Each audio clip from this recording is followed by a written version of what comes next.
My name is John L. Magraiter, and I was fighting with the 23rd Armored Infantry Battalion in the forests around Overloon during most of the American phase of the battle.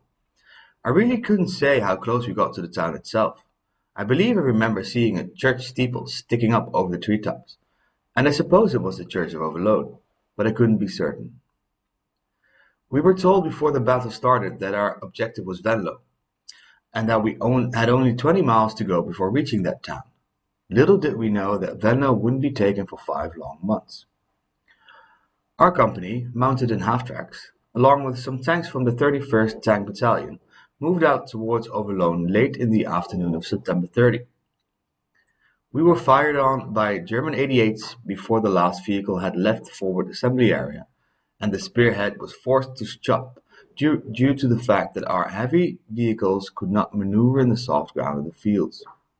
The German, with wider tracks on their tanks, had the advantage over us in this respect. We of the infantry dismounted and advanced in single file up the ditch toward a road junction, being accompanied by 3 tanks.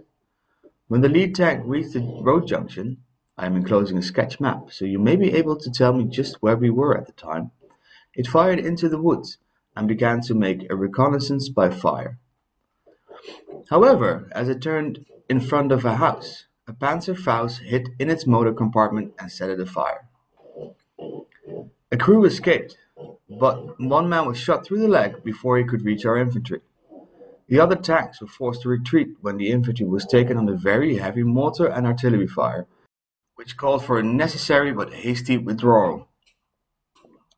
We fell back down the road until we reached a deep ditch which ran under the road through a concrete culvert.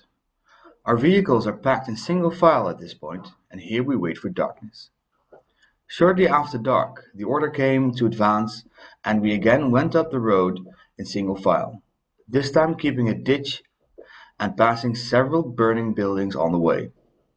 Upon reaching the road junction where the tank still burned, we spread out into the fields and dug in for the night.